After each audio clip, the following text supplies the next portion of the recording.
जब सेले बिनने का काम करते थे ना कबीर जी, राम राम राम राम राम।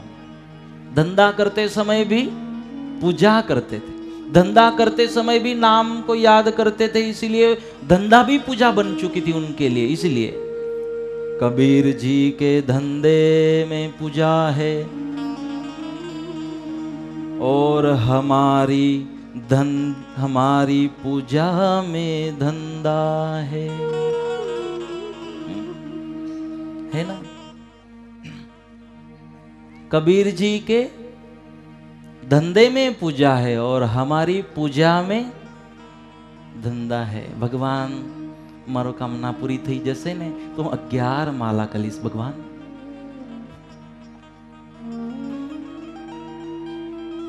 हमारी पूजा में ये संसार करते समय जरूर भी होता है, वैसे कोई बात नहीं, लेकिन धंधा तो जरूर आ जाता है हमारी पूजा में। भगवान हमने कुछ 10 रुपए 51 रुपए रखे थे पूजा में, भगवान 1.25 लाख मिलेंगे इसके लिए रखे थे। हमने एक शेर का रवा बोलते हैं ना, सीरा,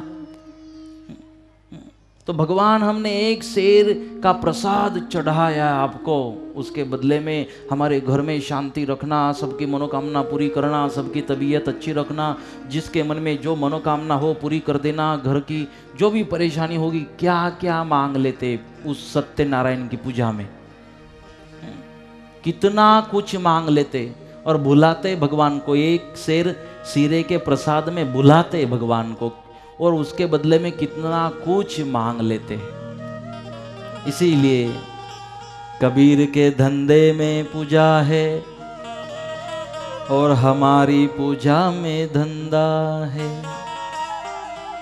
शबरी की झुटन में प्रेम है और हमारी प्रेम में झुटन है। शबरी के झुटन में प्रेम है और हमारे प्रेम में झुटन है। जब जिससे जरूर पड़ जाए उससे रिश्ता लगाते रहते, जिससे काम हो जाए उसको छोड़ते रहते। हमारे प्रेम में झुटन है। जो हमारा काम करेगा वो अपना, जो अपना मन से नहीं करता, जो अपना काम नहीं करता वो अपना है ही नहीं। हमारे प्रेम में झुटन है और शबरी के झुटन में प्रेम था। हनुमान की लघुता में महत्ता है, हनुमान की लघुता में महत्ता है और हमारी महत्ता में लघुता है। हनुमान जी की लघुता में महत्ता थी, हमारी महत्ता में लघुता है। वो इतने बड़े बड़े काम करने के बाद भी कहते थे मैंने नहीं किया। हम छोटा सा कुछ काम कर देते तो महाराज वो हम थे ना, इसीलिए अगर महाराज अगर मैं नहीं होता,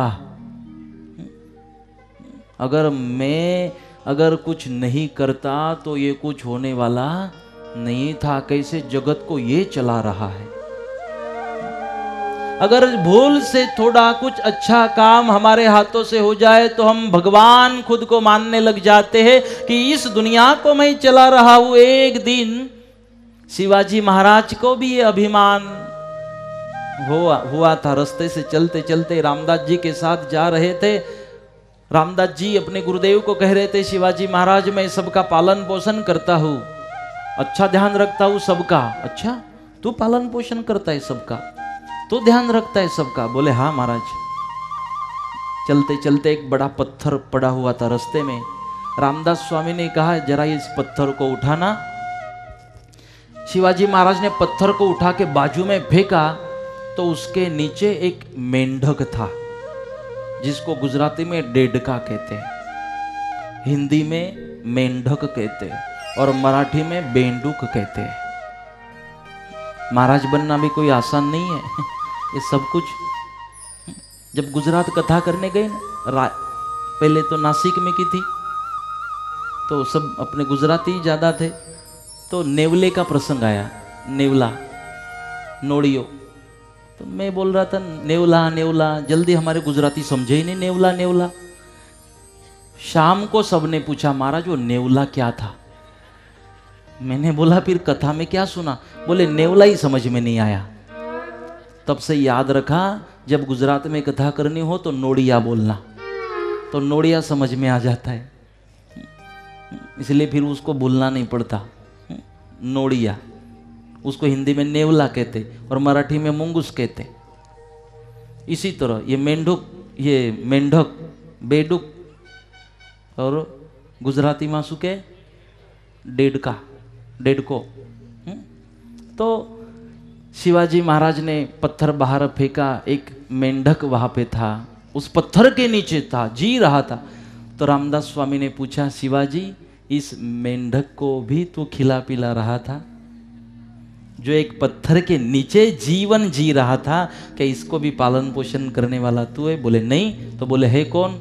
बोले इस पत्थर के नीचे रहने वाले उस मेंढक का भी पालन पोषण करने वाला भगवान है। तो रामदास स्वामी ने कहा तू क्या चीज है शिवाजी, तू तो एक निमित्त है, तू तो एक निमित्त मात्र है, तू तो एक माध्यम है, लेकिन इस सृष्टि को चलाने वाला कोई और है। रामदास जी महाराज ने, स्वामी रामदास जी ने संदेश दिया। इसी तरह हनुमान जी महाराज इतना सब कुछ करने के बाद कहते थे मैंने नहीं किया।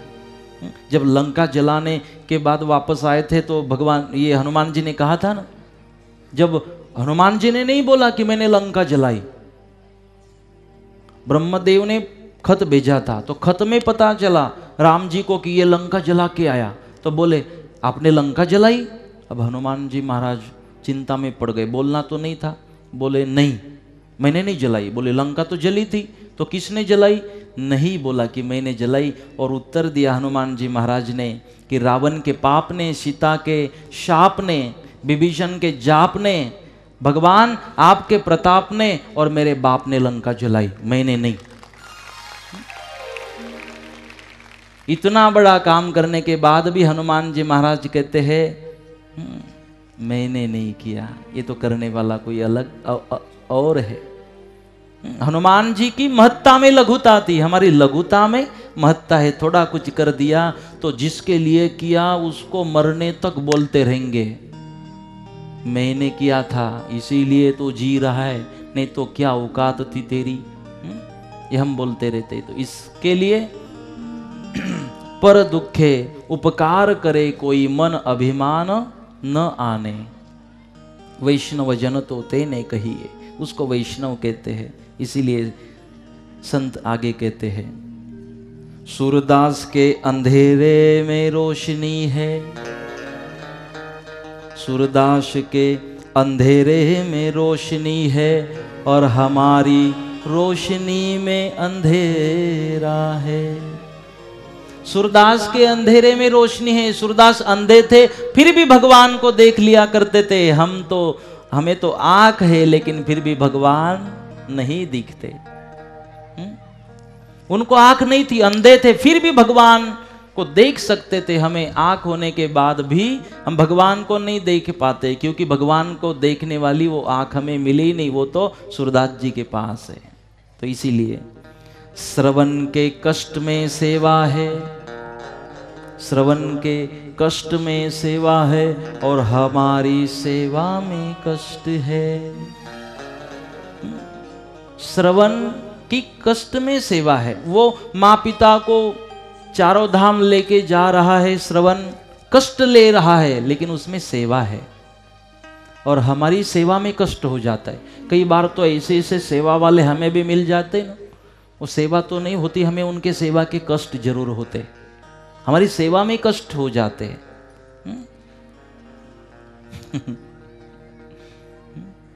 रमन का को हंसे रहा।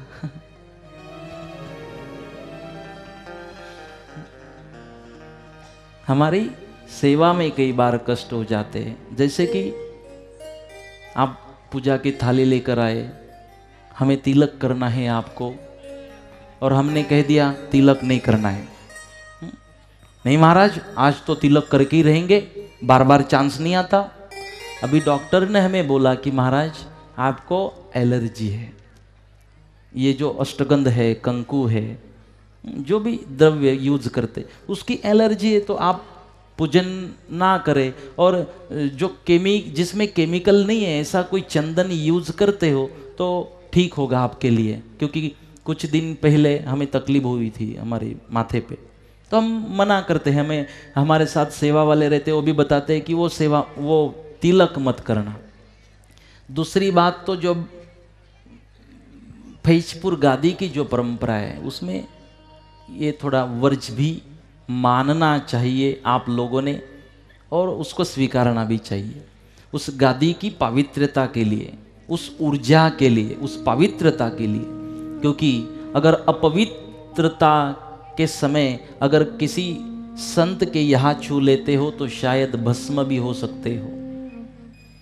जब पवित्रता आप हृदय से, प्यार से, श्रद्धा से शबरी बनकर जोड़ते हो कोई बात नहीं, लेकिन अगर कोई अपवित्रता है तो उसका नुकसान आपको भी हो सकता है। इसलिए हम तो वो सोचते नहीं है सारे आप पवित्र ही हो और हम अच्छे ही हो। लेकिन हम अगर कहते हैं कि वो तिलक मत करना, हम तो आज करके ही रहेंगे। इसीलिए मैंने कहा कई बार हमारी सेवा से भी कष्ट हो जाता है। हम जाते हैं सेवा करने और हो जाता है जिसकी सेवा करने जाते हैं उसको कष्ट। इसीलिए हमारी सेवा में कष्ट है और श्रवण की कष्ट में सेवा है। और एक अच्छी बात संतों ने कही आगे, जटायु की लड़ाई में धर्म है, जटायु की लड़ाई में धर्म है और हमारे धर्म में लड़ाई है। जटायु की लड़ाई में धर्म था, जटायु ने लड़ाई की तो बस एक स्त्री, एक अबला को रक्षण करने के लिए वो झगड़ा था, वो लड़ाई थी। उसकी लड़ाई में धर्म है। उसने भी तो लड़ाई की, संघर्ष किया रावण के साथ, झगड़ा जरूर किया, लेकिन उस झगड़े का उद्देश्य अच्छा था जटायु का। उसके झगड़े में धर्म था, धर्म की बात थी, रक्षण की बात थी। लेकिन हमारे धर्म में झगड़े हैं। वो झगड़ा कर रहा था फिर भी धर्म था, हम धर्म कर रहे हैं फिर भी झगड़ा है। इसलिए धर्म झगड़ने की बात नहीं है। सुदामा की दरिद्रता में उदारता है और हमारी उदारता में दरिद्रता है। अगर कुछ कर भी दिया किसी का भला तो कितना बोलते हैं, मतलब हमारी उदारता में दरिद्रता है। तो इसीलिए हम एक अच्छा जीवन जीने की कोशिश करें, एक अच्छे सद्भक्त, एक पार्वती बनने की कोशिश करें, एक पवित्र जीवात्मा बनने की कोशिश करें, फिर वो परमात्मा की हमारे साथ मुलाकात होगी। इसीलिए हमें उस शिव की मुलाकात करनी है, उनसे मिलना है।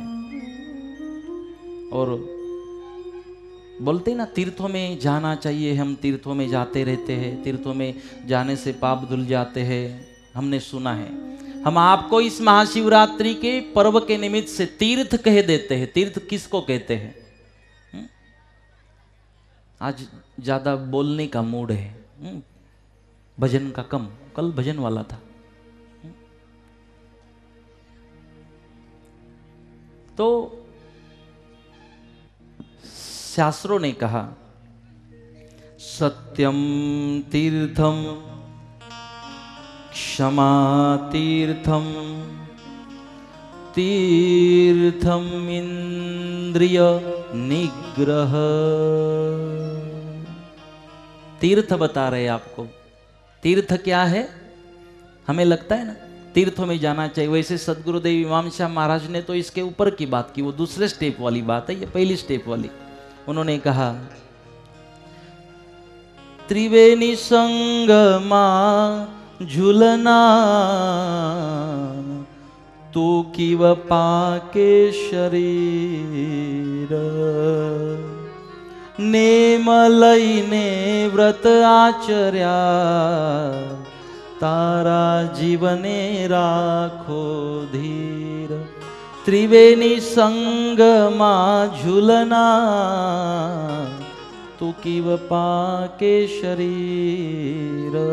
कब पवित्र होंगे आप, कब पाप का क्षालन होगा? तीर्थ क्षेत्रों में जाने से, त्रिवेणी संगम के ऊपर स्नान करने से ही पाप धुल जाते हैं। त्रिवेणी संगम पर स्नान करने से भगवान की मुलाकात हो जाती, हम पवित्र हो जाते।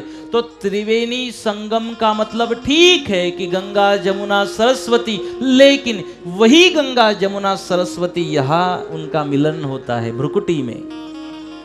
इसीलिए तो हम यहाँ तिलक करते, नहीं करते तो करना चाहिए। तिलक लगाने के बाद ही सत्संग में आकर बैठना, इसके बाद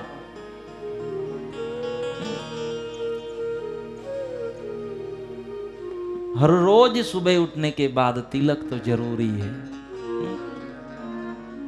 यहाँ का तिलक ठीक है, यहाँ का पूजन जरूरी है। ये त्रिवेणी संगम का पूजन करते रहना, यहाँ स्नान करना, त्रिवेणी में स्नान करना, यहाँ इडा पिंगला सुषमना, ये इस तीनों मुख्य नाडियों का संगम हमारे भ्रुकुटी में है।